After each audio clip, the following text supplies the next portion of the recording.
ففروا إلى الله إني لكم منه نذير مبين.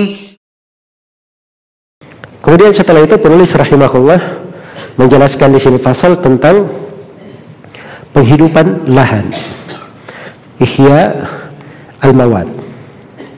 Ya, al-mawat itu artinya tanah yang tidak ada pemiliknya,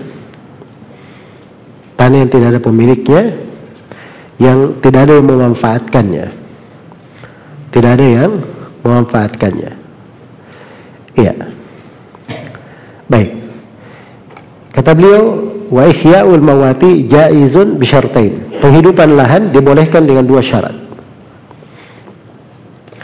Ya memang boleh ya, karena Nabi Shallallahu Alaihi Wasallam sudah memberikan ketentuan tentang bolehnya.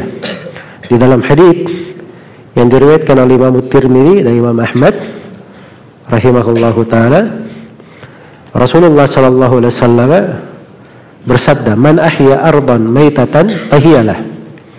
Siapa yang menghidupkan tanah yang mati, maka tanah itu menjadi milik dia, menjadi milik dia. Iya. Baik. Kemudian di hadits Aisyah di riwayat Al-Bukhari itu dikatakan, man a'mara ardan laysat li ahadin fahuwa ahaq. Siapa yang menghidupkan tanah yang bukan milik siapapun, maka dia yang paling berhak. Dia yang paling berhak. Jadi pada dasarnya itu dibolehkan. Tapi penulis di sini sebutkan dua syarat. Yang pertama, yakunul muhyi musliman. Hendaknya yang menghidupkan ini adalah seorang muslim. Iya, seorang muslim. Ini tentunya kalau di negeri Islam ya. So, kalau di negeri Islam itu memang harus kaum muslimin yang punya. Dan Nabi itu kan ketika berbicara tentang hal tersebut itu terkait di negeri kaum muslimin.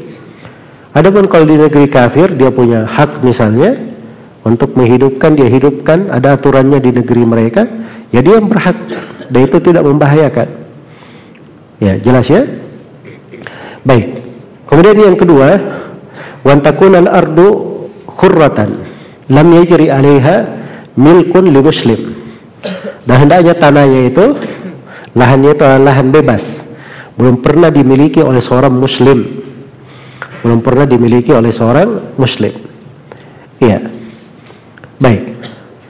Jadi kalau misalnya itu tanah sudah pernah milik orang, cuma ditinggalkan, ya, maka itu tidak boleh, bukan menghidupkan namanya itu ya, bukan menghidupkan. Yang menghidupkan itu lahan bukan milik siapapun, dia hidupkan. Ya, dan sekarang ini kalau dikatakan lahan tidak ada milik siapapun itu sulit ya, karena di negeri kita ini kalau lahan itu bukan milik orang, sudah belum ada aktenya, itu berarti milik negara. Jelas ya? Kalau dia ingin menggunakannya, dia pergi ke negara, minta untuk hak penggunaan. Ya, itu ada aturan-aturannya ya, di pertanahan. Baik. Jadi ini hukum-hukum fikih kadang kita pelajari supaya kita tahu aturan umumnya ya.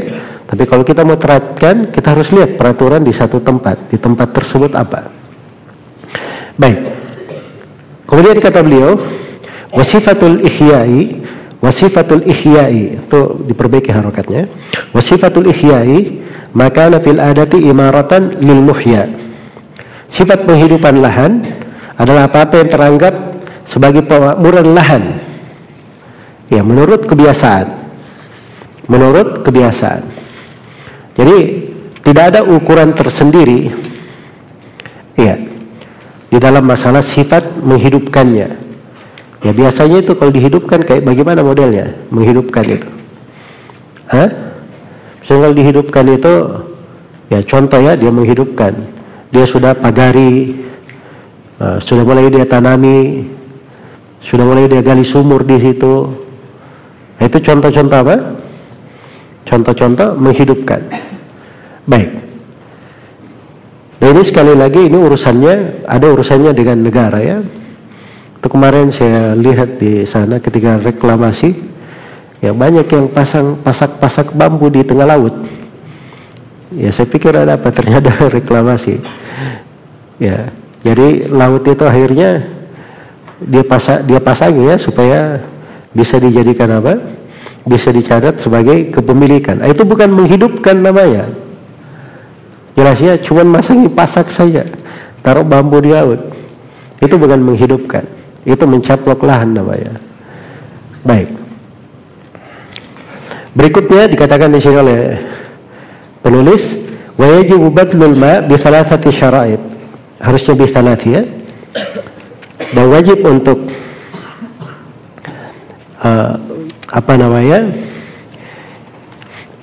kata beliau wajib memberikan air dengan 3 syarat. Wajib untuk memberikan air dengan 3 syarat. Iya. Ini karena masuk di dalam masalah penghidupan lahan, ya dibahas juga di sini dengan masalah memberi air ini. Karena Nabi Shallallahu Alaihi Wasallam itu secara umum memberikan ketentuan ya dalam hadits riwayat Abu Daud. Nabi Shallallahu Alaihi Wasallam bersabda, al-muslimuna syuraka'u fi thalath. Kaum muslimin itu bersyirikat pada 3 hal. Ya, pada 3 hal. Fil kala'i wal ma'i wan nar. Pada rumput, air dan api. Itu bersyirikat. Baik. Dan di sini diterangkan bahwa kalau ada air, itu wajib dia berikan. Ya, wajib dia berikan. Tidak boleh dia tahan airnya. Tidak boleh dia tahan.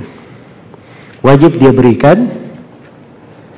Ada hal air itu tidak boleh dia tahan. Seperti air untuk lahan semua orang, air pengaliran dari sungai. Jangan dia pergi tahan. Dia belokkan misalnya sungainya ke kebun dia saja. Nah, itu bukan milik dia. Jelas ya? Baik. Bukan milik dia di situ. Tapi dia berikan hak yang merupakan umum, dia pakai seperlunya. Setelah itu ya dia biarkan orang lain mengambil manfaat. Nah, kalau ada air milik dia, apakah boleh dia tahan? Ini dikatakan di sini wajib dia beri dengan 3 syarat. Yang pertama, kata beliau, ayafdola an hajatihi, melebihi keperluannya. Jadi melebihi keperluan dia, keperluan hewan ternaknya, keluarganya, ada lebihnya. Tidak boleh dia tahan. Dia gali sumur misalnya, banyak airnya. Orang perlu air itu kasih, kalau dia kecukupan. Jelas ya? Baik. Kemudian yang kedua, wa yahtaja ilaihi ghairuhu li nafsihi aw li bahimatihi. Ya. Yang kedua, orang lain memerlukannya. Memerlukan air tersebut untuk dirinya atau ternaknya. Karena mungkin dia tidak dapat air, dia perlu, maka itu diberikan dengan syarat itu. Baik. Iya. Jadi di sini penulis masih menyebutkan ya dari orang itu dia perlu untuk dia dan untuk hewan ternaknya. Kemudian yang ketiga, kata beliau, yakuna mimma yustakhlafu fi bi'rin aw ain. Air itu tersisa dari sumur atau mata air. Dari sumur mata air. Ya maksudnya dia di tempatnya ada sumur, dia gali, ada mata air di tanah dia. Maka kalau memang sudah lebih dari keperluannya, dia berikan untuk hal tersebut. Baik.